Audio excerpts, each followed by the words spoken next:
เรียบซัวสุดท้ายในต่างกันเนี่ยยมโซมันนี้ไงได้ขยมมาจังใจรำเล็กแต่เติมจมูกนังบอดปีเศร้ายมมวยเตี้ยกาปีไวกมาระเบียบนักน้องคลีวีต่อม้วนคือยมบันใจรำเล็กให้แต่เติมจมูกนังบอดปีเศร้าได้ขยมเมียอยู่ประมวยชนะในขณะมาไตให้ไทยได้ขยมนังใจรำเล็กบอดปีเศร้าได้ขยมตัวบ้านในขณะตีปีขณะตีใบให้คำถามบอดปีเศร้าในได้นังอาช่วยต่อดอปอนขณะปฐมศึกษาแต่ก่อนเมียนปัญหาขนมการศึกษาหรืออาจารย์ก็ตอนเมียนชันเตียนการเรียนสดผู้บาปิเศร้าในบางกายปลายยมปีมือมันเนี่ยได้เอาเจหซ้อหรือโหคลายเจมือมันเนี่ยได้อาจเรียนบรรจบขณะปัญญาบัดบานเนี่ยเนี่ยดังไงการเป็นนั่งยมจำอะ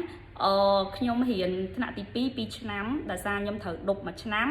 hay chẳng nhom thời hiện mà nam tiệt còn tái pe nó nhom chăm rõm pe để nhom hiện đục nắng cứ đang ngày cho con với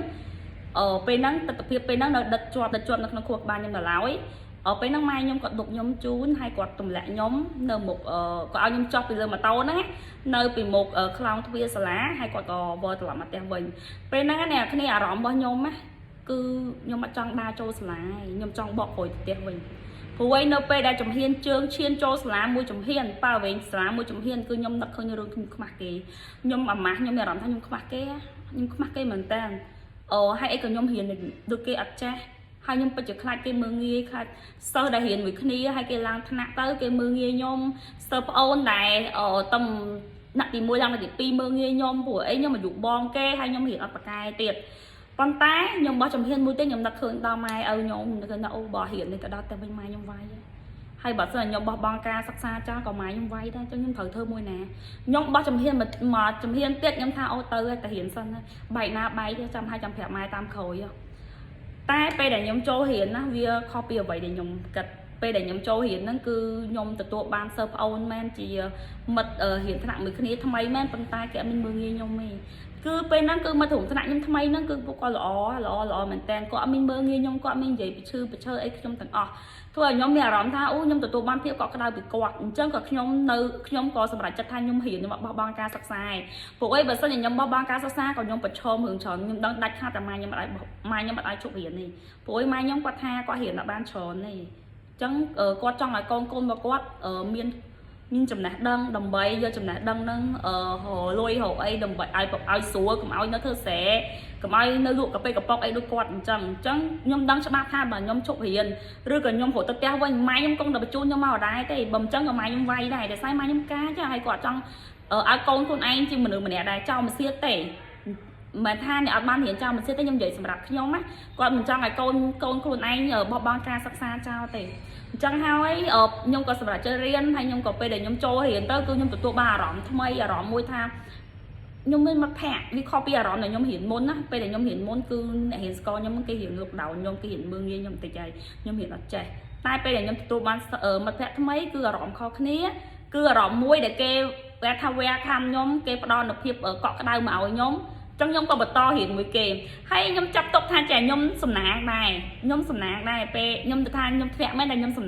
sầm nang mà nhom nó tự chiếc không mấy giày mình ấp trẻ đỏ đài hay nhom ấp trẻ nó nhom xong bật trẻ tích mình mến ma pi xả mình mến ma pi cú cứ ma pi khuôn nhom khuôn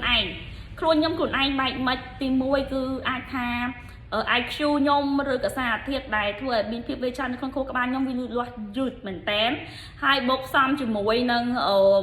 phiệp chơi bao nhóm mà đo tét của vật tạp cho plug ở riêng cứ đào lên rồi có hộp ấy mơ tụ tuốt cứ ở khóa hay xong cho chỉ muốn nâng khổ xa nhóm có ở sơ khóa hưởng thay nhóm hiện mình hiện nó nhóm tơ lá chẳng hay bạn thua là nhóm mở ca hiện mà nhóm cứ vì lụt loạt rụt mình tém chẳng mình mến mà bị lá cứ mà bị khổ nhóm to tay mà đòn về năng nhóm hiện nặng tí pi đỏ đai men còn tay nhóm ban lang nặng tí bấy nhóm ban phải lóng chộp khục phải chạm khái hay nhóm ban phải lóng chộp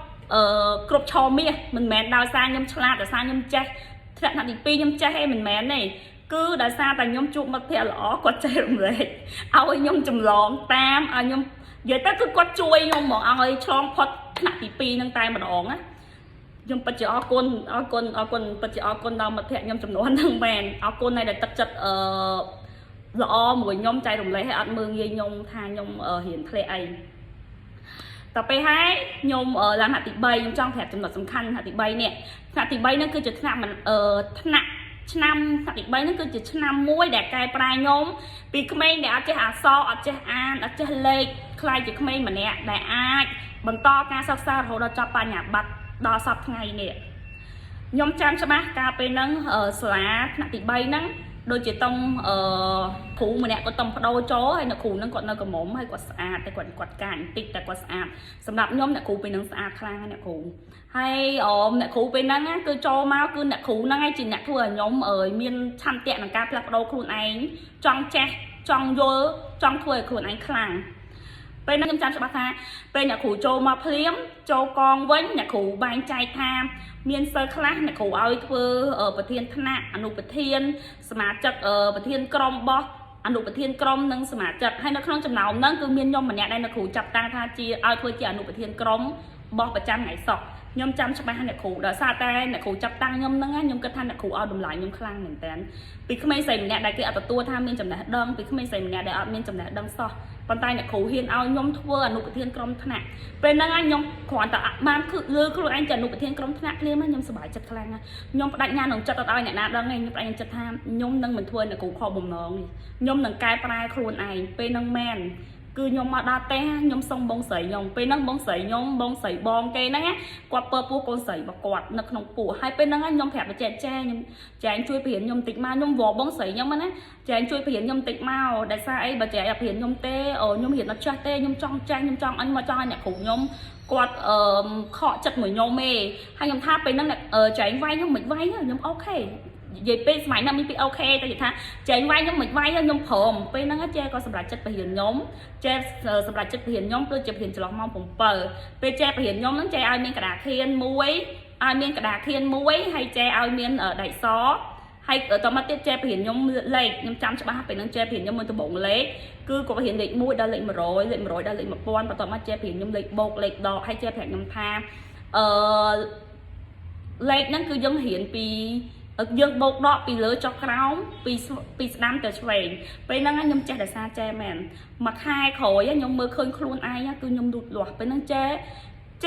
ះនៅតែបន្តបរិញ្ញាខ្ញុំដល់1ឆ្នាំចេះនៅតែបន្តបរិញ្ញាខ្ញុំដល់1ឆ្នាំរហូតដល់ខ្ញុំចប់ឆ្នាំទី3ពេលហ្នឹងអ្នកនរគ្នាពីក្មេងស្រីម្នាក់ដែលចម្លងគេដែលគ្មានភាពជឿជាក់ខ្លួនឯងក្មេងស្រីម្នាក់ដែលគ្មានសង្ឃឹមក្មេងស្រីម្នាក់ដែលតែងតែចង់ឲ្យថាជាក្មេងស្រីម្នាក់ដែលគ្មានក្តីសង្ឃឹមក្មេងស្រីម្នាក់ដែលតែងតែខ្មាស់គេក្មេងស្រីម្នាក់ដែលគ្មានភាពជឿជាក់ឬទំនុកចិត្តលើខ្លួនឯងហើយជាក្មេងស្រីម្នាក់ដែលចូលចិត្តចម្លងគេរហូតខ្លាចជាក្មេងស្រីម្នាក់ឯករាជ្យទៅខ្លួនឯងពេលដែលខ្ញុំចេះខ្ញុំក៏បដិញ្ញាចិត្តថា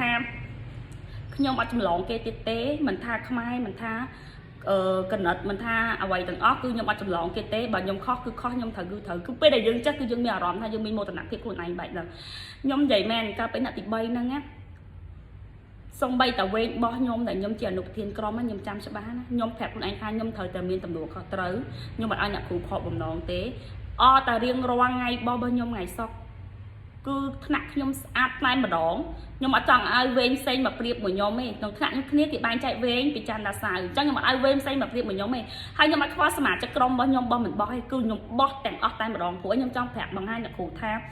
អ្នកគ្រូចាប់ចែងខ្ញុំជាអនុប្រធានក្រុមហ្នឹងណាគឺខ្ញុំធ្វើបានហើយខ្ញុំចង់ឲ្យថាខ្ញុំនឹងធ្វើឲ្យស្អាតមិនឲ្យអ្នកគ្រូខកបំណងហើយខ្ញុំនឹងខំប្រឹងរៀនអូខេខ្ញុំចង់និយាយថាខ្ញុំទទួលបានជោគជ័យនៅពេលហ្នឹងនៅក្នុងបទពិសោធន៍ដែលខ្ញុំបាននិយាយនៅក្នុងคลิปវីដេអូនេះខ្ញុំក៏ចង់ទាញចំណុចសំខាន់ដើម្បីជាសារដាស់តឿនទៅកាន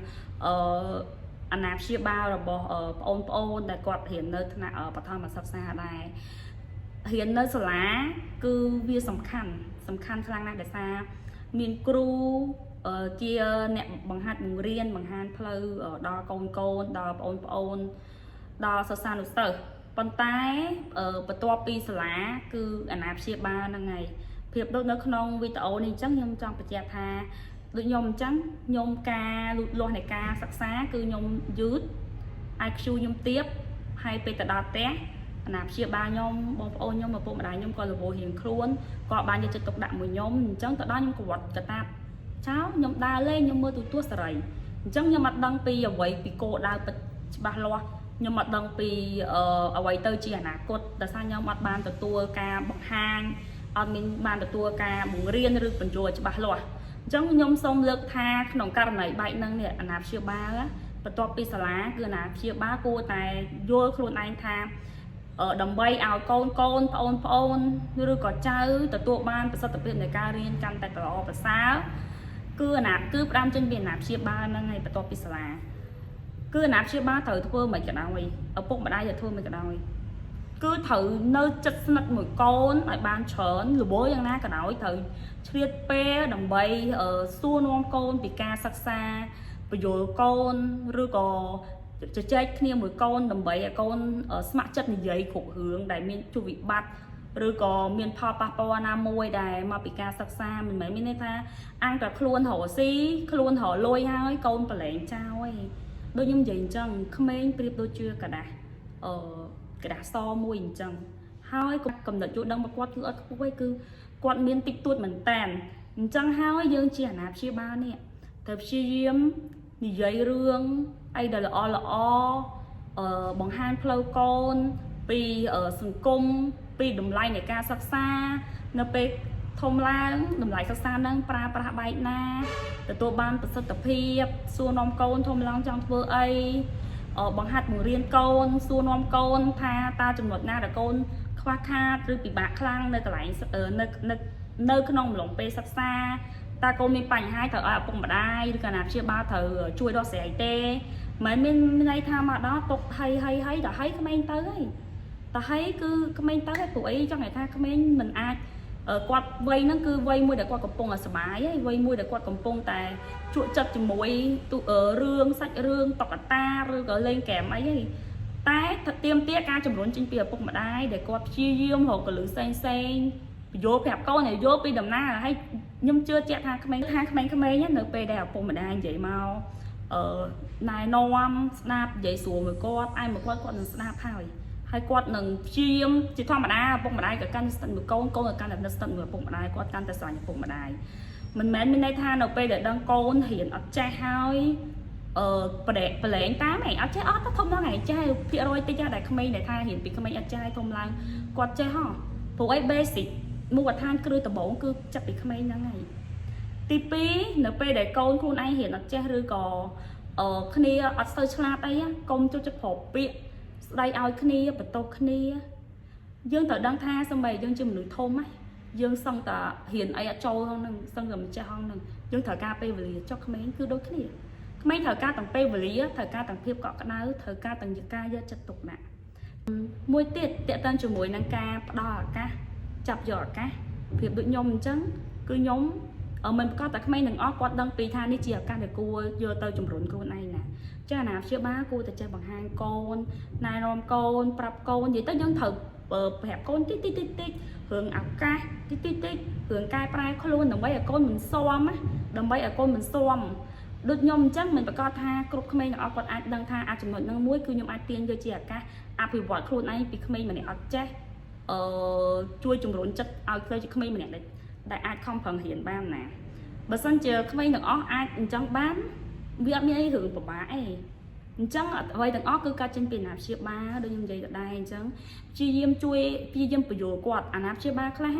គាត់បញ្យល់កូនណាគឺគាត់ចង់ឲ្យកូនចាប់យកតែឱកាសពិសេសចាប់យកឱកាសធំឯងគាត់អត់បានបង្រៀនកូនឲ្យចេះស្គាល់ឱកាសតូចឬក៏ផ្ដើមចេញពីឱកាសតូចដើម្បីឲ្យកូនមិនស៊ាំដើម្បីឲ្យកូនចេះបណ្ដោះគំនិតខ្លួនឯងដូចខ្ញុំអញ្ចឹងខ្ញុំដឹងពីថាអូអានេះជាឱកាសរបស់ខ្ញុំអានេះគឺជាអ្វីមួយដែលខ្ញុំអាចយកទៅកែខៃបានក្នុងคลิปវីដេអូនេះខ្ញុំមិនមែននិយាយចង់បន្តអាណាព្យាបាលឬក៏ខ្ញុំមិនមែនចង់និយាយបង្អាក់អីអាណាព្យាបាលទេគ្រាន់ខ្ញុំចង់ប្រាប់ថាគ្រាន់ខ្ញុំចង់ចែករំលែកថា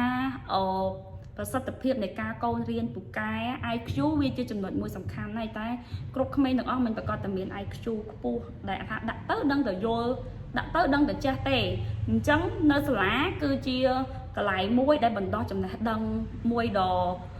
ល្អហើយប៉ុន្តែទី2គឺទាក់ទងជាមួយនឹងបរិស្ថាននៅផ្ទះទៀតចេញពីឪពុកម្ដាយចេញពីការផ្ដល់ភាពកក់ក្ដៅដល់កូនចេញពី